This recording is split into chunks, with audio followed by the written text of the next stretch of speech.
Well, I know our future is bright when I look at these young leaders. Governor Gavin Newsom, thank you for that introduction. It is, of course, so good to be back in my home state of California.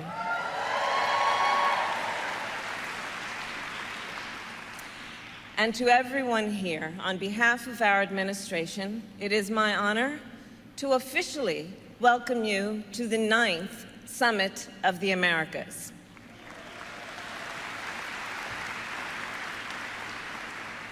And of course, we are here together with world leaders, local elected officials, including our host city mayor, Garcetti, business and civil society leaders, and of course, the President of the United States, Joe Biden.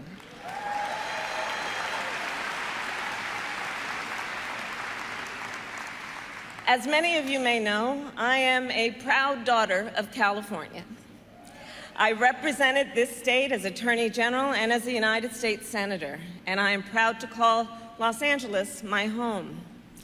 As Vice President, I am pleased to acknowledge, as the Governor mentioned, California is a place where ambitions and dreams become reality.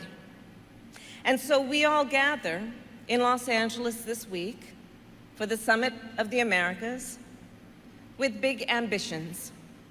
Ambitions that began 28 years ago in Miami at the first ever Summit of the Americas, when our nations together set the Western Hemisphere on a new path, a path to grow our economies and improve the lives of our people.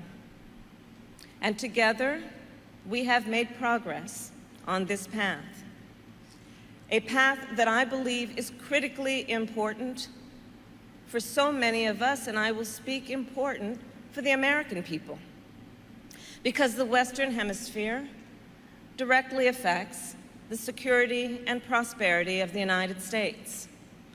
And so, this week, we gather once more to build a more prosperous and inclusive future.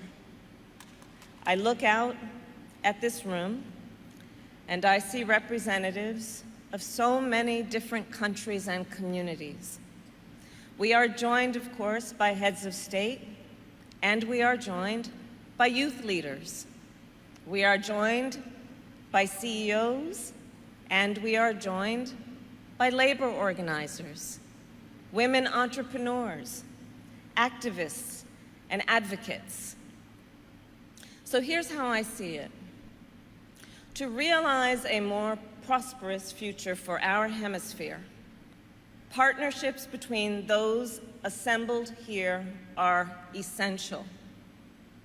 It is in this spirit that I have focused on bringing companies and organizations together to collaborate and coordinate and share lessons learned, and to galvanize billions of dollars in new investments. The challenges facing our hemisphere in the months and years ahead are significant: the climate crisis, food insecurity, economic inequality, corruption, and gender-based violence.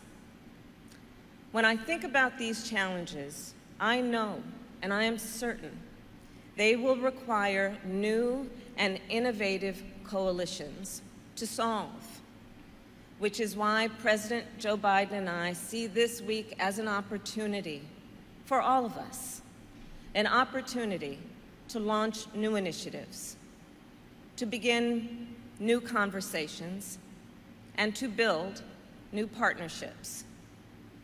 So let us enjoy this evening and also commit ourselves to taking advantage of this time that we spend together under the same roof. At this convening, let us build a more prosperous and inclusive future for the entire Western Hemisphere. Thank you and welcome.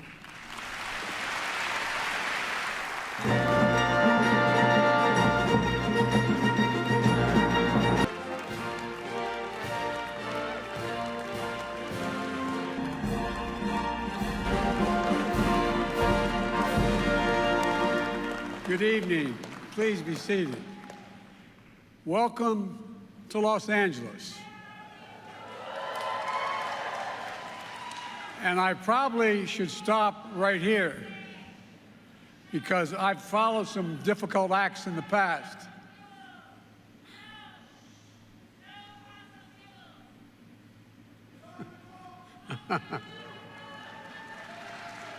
I followed some difficult acts, but never before have I followed such a difficult act as I've seen the last 45 minutes up here. It's my honor to host my fellow leaders from throughout our hemisphere for the 9th Summit of the Americas, at a moment when we need more cooperation, common purpose, and transformative ideas that have never been a greater need than today. I also want to welcome all the representatives from civil society, the private sector, international institutions, and especially young people from across the Americas who are participating in this summit. Democracy is a hallmark of our region. Our Inter-American Democratic Charter, which grew out of the 3rd Summit of the Americas, captures our unique commitment to democracy as a region. It affirms the right of people throughout the Americas to democracy and our obligation as governments to promote and defend democracy. As we meet again today, in a moment when democracy is under assault around the world, let us unite again and renew our conviction that democracy is not only the defining feature of American histories, but the essential ingredient to America's futures. Folks, to state the obvious, our region is large and diverse. We don't always agree on everything, but because we're democracies, we work through our disagreements with mutual respect and dialogue. At this summit, we have an opportunity for us to come together around some bold ideas, ambitious actions, and to demonstrate to our people the incredible power of democracies to deliver concrete benefits and make life better for everyone. And no longer is this a question of what will we do, what will the United States do for the Americas? The question is what we can accomplish by working together as true partners with diverse capabilities but equal and mutual respect, recognizing both our individual sovereignty and our shared responsibilities. The COVID-19 pandemic hit our region particularly hard. While we account for just 12% of the global population, we experienced more than 40% of reported global pandemic-related deaths. It's an enormous tragedy that has left too many families grief-stricken. An ensuing economic crisis triggered by the pandemic ravaged economies throughout the hemisphere, wiping out much of the hard-earned progress we had made. 22 million more people fell into poverty in just the first year of the pandemic. Inequity continues to rise. Global inflammatory pressures were made worse by Putin's brutal and unprovoked war against Ukraine and making it harder for families to make ends meet. And all of these factors are contributing to vastly increased migration flows throughout our hemisphere, with too many people feeling there is no option available to them to provide for themselves and their families. These challenges affect all of us. All of our nations have a responsibility to step up and ease the pressure people are feeling today. In the months leading up to this summit, countries have made meaningful and concrete commitments to address these challenges. And the United States is attempting to do our part as well. Yesterday, we launched our Cities Forward initiative, recognizing the key roles of mayors and local governments, the role they play in delivering for the people where they live. And we'll host the inaugural City Summit of the Americas in Denver in 2023. Earlier today, we announced a new America Health Corps with 50,000 public health and medical professionals being trained in the region over the next 5 years. to help strengthen our health systems throughout the hemisphere. In the next few days, we'll be rolling out another new initiative, created in cooperation with many of your countries. It includes the U.S.-Caribbean Partnership to address the climate crisis, which the Vice President Harris will lead for our country. And a collaboration among the United States, Argentina, Brazil, Canada, Chile, and Mexico, the hemisphere's largest exporters of food, to increase food production for export, as well as increase fertilizer production for transportation. Our leaders, all of us, as we discuss ways to better target more than $500 million of the United States is devoting to increasing security for our citizens, working with partners to disrupt transnational criminal organizations, go after drug traffickers and illicit firearms, advancing anti-corruption efforts, and strengthening the rule of law. And tonight, I'm announcing a new economic partnership that builds on all the work we have done with the region and will guide our engagement going forward. We're calling it America's Partnership for Economic Prosperity, and it's grounded on the same core values that my administration is bringing to our own strong economic recovery and to bolster long-term economic competitiveness in the United States. First, the American Partnership will help economies grow from the bottom up and the middle out, not the top down. What's true in the United States is true in every country. Trickle-down economics does not work.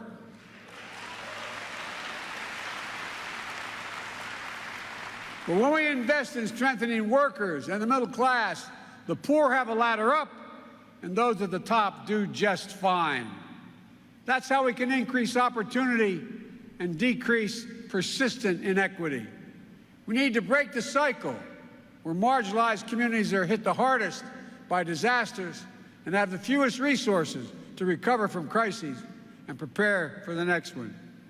Together, we have to invest in making sure our trade is sustainable and responsible in creating supply chains that are more resilient, more secure, and more sustainable. By working with close friends who share our values, we can make sure that we are not left vulnerable to unexpected shocks while generating economic opportunity for the people in our region. Second, the America's Partnership will foster innovation and help governments deliver for their own people. People everywhere expect their government to help give them just a little bit of breathing room, provide opportunities for work that pays a decent wage, educate children so they can rise as high as their talents can take them, make communities more secure so families feel safe in their homes and individuals know their rights will be respected. That means directing investment to help governments deliver on those responsibilities, including modernizing multilateral development banks to better address the challenges of today and of the future. For example, many countries in our region have prospered overall, making it harder for them to secure development lending, but they struggle with deep inequity. I'm proposing the fundamental reforms of the Inter-American Development Bank Group, and the United States is ready to put our new capital in the bank's private sector lending arm, the IDB investment, to help capitalize on the critical flow of private capital in the region, especially to those startup digital connectivity, renewable energy, and health. Third, the American Partnership will tackle the climate crisis head-on with the same mentality we're bringing to the work in the United States. When I hear climate, I think jobs. Good-paying, high-quality jobs will help speed our transition to a green economy of the future and unleash sustainable growth. Jobs in developing and deploying clean energy. Jobs in decarbonizing the economy. Jobs in protecting biodiversity of our hemisphere. Jobs provide dignity of being able to feed your family, give your children a better life, and envision a future of possibilities. That's what this is all about, responding to basic human desires that we share for dignity, for safety, and for security. And when those basics are absent in one place, that's when people make the desperate decision to seek them elsewhere. So on Friday, we'll also come together to launch the Los Angeles Declaration, a groundbreaking integrated new approach to managing migration and sharing responsibility across the hemisphere. The Declaration represents a mutual commitment to invest in regional solutions that enhance stability, increase opportunities for safe and orderly migration through the region, and crack down on criminal and human trafficking who prey on desperate people.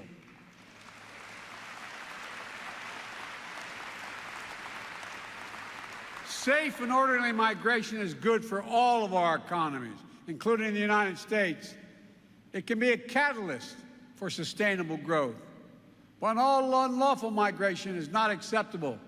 We will enforce our borders, including through innovative, coordinated action with our regional partners. We've come a long way together since the United States hosted the first summit of the Americas 28 years ago. But the spirit of Miami, as it was known, the sense of hope and new possibilities that defined that first summit, remains key to facing the challenge of today and unlocking the incredible potential that exists in this hemisphere in the Americas.